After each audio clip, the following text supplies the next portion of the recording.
কুমড়ো আর সুজি দিয়ে এরকম একটা হেলদি আর টেস্টি কেক হতে পারে, সেটা কি আগে জানা ছিল? আশা করছি এই কেকটা এর আগে তোমরা খাওনি। এগলেস, ময়দা ছাড়া সুজি আর কুমড়ো দিয়ে এত ভালো একটা হেলদি আর টেস্টি কেক হতে পারে, সেটা কিন্তু এই বছরের শীতকালে অবশ্যই বানিয়ে দেখো। বয়স্ক বা বাচ্চা প্রত্যেকেই কিন্তু ইভিনিং স্ন্যাক্স হিসেবে এই কেকটা দিতে পারো। তাহলে ভিডিওটা স্কিপ না করে শুরু থেকে শেষ পর্যন্ত রেসিপিটা দেখো, আশা করছি তোমাদের ভালো লাগবে। তো প্রথমেই আমি 2 কাপ পরিমাণ সুজি নিয়েছি আর নিয়ে নিলাম 1 কাপ পরিমাণ চিনি। এইবার এগুলো একটা মিক্সার গ্রাইন্ডারে আমি গুঁড়িয়ে নিচ্ছি। এইবার একটা বড় স্ট্রেনার দিয়ে তার মধ্যে এই মিশ্রণটা ভালো করে ছেঁকে নিচ্ছি। যারা চ্যানেলটা এখনও সাবস্ক্রাইব করোনি তাদের কাছে রিকোয়েস্ট থাকলো চ্যানেলটা সাবস্ক্রাইব করে বেল আইকনটা প্রেস করে পাশে থেকো। আশা করছি চ্যানেলের ভিডিওগুলো তোমাদের ভালো লাগবে, আর সবসময় চেষ্টা করি প্রত্যেক দিনের রেসিপিগুলোকে একটু অন্য রকমভাবে প্রেজেন্ট করার, যেটা কোনোভাবেই একঘেয়ে না লাগে। তো এবার আমি এই মিশ্রণের মধ্যে দিয়ে দিলাম 200 গ্রাম সিদ্ধ করা কুমড়ো। এটার একটা পেস্ট বানিয়ে নেব। নিয়ে নিলাম 2 চামচ মেল্টেড বাটার। বাটারটাকে ভালো করে এইভাবে মিক্স করে নিচ্ছি।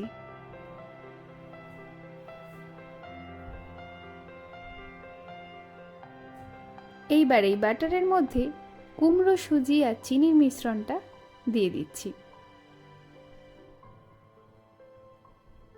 এইবার সব কিছু ভালো করে ফেটিয়ে নিতে হবে। কেক বানানোর সময় এই একটা কাজই একটু ধৈর্য নিয়ে করতে হয়।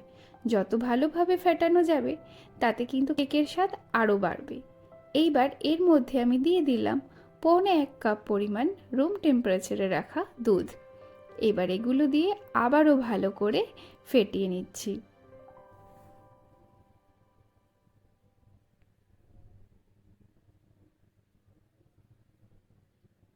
এইভাবে একটু সময় নিয়ে ভালো করে ফেটিয়ে নিলে কেকের মিক্সচারটা কিন্তু ভীষণ ভালোভাবে তৈরি হয়, আর এতে করে কিন্তু কেক খুব ভালো খেতে হয় আর যথেষ্ট নরম হয়।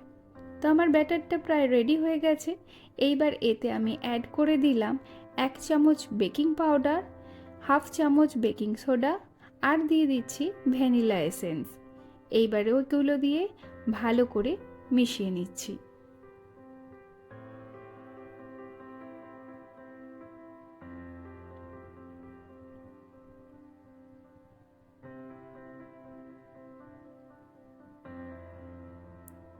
এটা ভালো করে ফেটিয়ে নেওয়া হয়ে গেছে। এইবার এর মধ্যে দিয়ে দিলাম কিছুটা পরিমাণ টুটি ফ্রুটি। এইবার এগুলো দিয়েও ভালো করে মিক্স করে নেব। তোমরা চাইলে তোমাদের ইচ্ছে মতো ড্রাই ফ্রুটস এতে অ্যাড করতে পারো। এইবার আমি একটা এখানে কেক টিন নিয়ে নিয়েছি। তোমাদের কাছে যদি কেক টিন না থাকে সেক্ষেত্রে তোমরা অ্যালুমিনিয়ামে যে কোনো পাত্র ব্যবহার করতে পারো। এইবার আমি এর মধ্যে চারিদিকে ভালো করে একটু অয়েল ব্রাশ করে নিচ্ছি। তোমাদের কাছে যদি বাটার পেপার থাকে তোমরা বাটার পেপারের ব্যবহার করবে, কিন্তু সবসময় তো হাতের কাছে এইসব জিনিস থাকে না, তাই খুব সাধারণ প্রক্রিয়াগুলোই তোমাদেরকে আমি দেখাচ্ছি।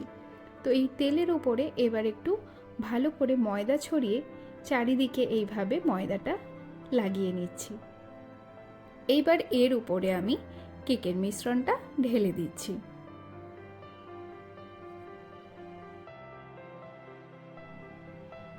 কেকের মিশ্রণটা পুরোটা এর উপর ঢেলে দেওয়ার পর এইবার এটা 2 থেকে 3 বার এইভাবে ঠুকে নেব, যাতে এর মধ্যে কোনো এক্সট্রা হাওয়া ঢুকে থাকে সেটা যেন বেরিয়ে যায়। এইবার আমি এর উপরে আবারও কিছুটা পরিমাণ টুটি ফ্রুটি দিয়ে এটাকে ডেকোরেট করে নিচ্ছি। সাথে অ্যাড করে দেব কয়েকটা কাজু বাদাম। তোমরা এখানে চাইলে কিন্তু কিশমিশ বা ছোট ছোট মোরব্বার ব্যবহারও করতে পারো। তো দেখো ওপর থেকে কিন্তু এটা এত সুন্দর দেখতে লাগছে, বুঝতেই পারছো বানানোর পর এটা কতটা সুন্দর হতে পারে।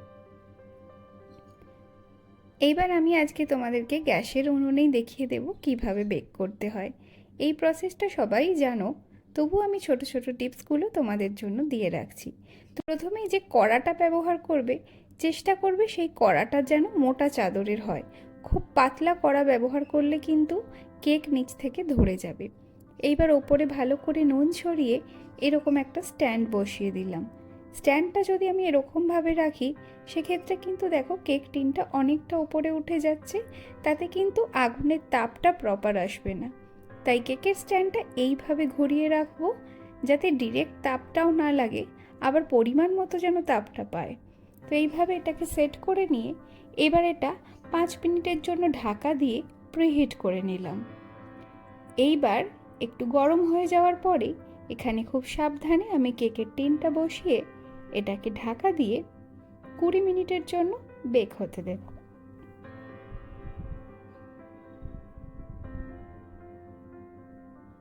20 মিনিট পর এবার আমি চেক করব কেকটা ঠিকঠাকভাবে হয়েছে কিনা। তো আমি এখানে একটা ছুরির সাহায্যে কেকের মধ্যে প্রেস করে দেখছি ছুরিটা পরিষ্কার বেরোচ্ছে কিনা। দেখতেই পাচ্ছ ছুরির মধ্যে কিন্তু ব্যাটার লেগে যাচ্ছে, তার মানে কেক কিন্তু এখনো হয়নি। তোমরা এখানে যে কোনো চামচ বা টুথপিক দিয়েও এরকমভাবে চেক করতে পারো। তো আমি আরও 10 মিনিটের জন্য এটাকে আবারও বেক হতে দিলাম। 10 মিনিট পর আবারও একই প্রসেসে এটাকে চেক করব। তো আমি প্রথমেই কেকের মাঝখানে ছুরিটা ঢুকিয়ে দেখলাম। দেখতেই পাচ্ছ ছুরিটা এবার কিন্তু একদম পরিষ্কার বেরিয়েছে, তার মানে কিন্তু কেকটা আমাদের রেডি হয়ে গেছে। এবার এটা 10 মিনিটের জন্য ঠান্ডা হতে দেব। কেক পুরোপুরি ঠান্ডা হয়ে গেছে, এবার এটাকে ডিমোল্ড করব। তো এবার ওপর থেকে একটা প্লেট দিয়ে এটাকে আগে উল্টে দেব। এইবার উপর থেকে ঠুকে কেক টিনটা তুলে নিলেই দেখো কত সুন্দরভাবে কিন্তু এটা ডিমোল্ড হয়ে গেছে। এবার আবারও একটা প্লেট দিয়ে এইভাবে এটাকে উল্টে সোজা করে নিচ্ছি। তো কেকের উপরের পোর্শনটাও দেখতে পাচ্ছ কতটা সুন্দর হয়েছে। তো আমি হাতে করে তুলে দেখাচ্ছি এটা কতটা সফট হয়েছে আর কতটা পারফেক্ট হয়েছে। তোমরা দেখেই বুঝতে পারছো কেকটা যত সুন্দর দেখতে হয়েছে খেতেও নিশ্চয়ই ততটাই সুন্দর হবে। তো এই কেকটা কিন্তু তোমরা বাড়িতে অবশ্যই ট্রাই করো। এই শীতকালে তো তোমরা যখন তখন এটা বানিয়ে রাখতে পারো, কারণ এটা এতটাই হেলদি, এতে কোনো রকম ডিমের ব্যবহারও নেই, সাথে এটা ময়দা ছাড়া। তাই এটা কিন্তু তোমরা যে কোনো দিন যে কোনো সময় খেতে পারো, আর একবার বানিয়ে 3 থেকে 4 দিন তো নিশ্চিন্তে রেখে দিতে পারো। আশা করছি রেসিপিটি তোমাদের ভালো লেগেছে। রেসিপিটি যদি ভালো লেগে থাকে লাইক করে কমেন্ট করতে ভুলো না, আর ভিডিওটা শেয়ার করে দিও।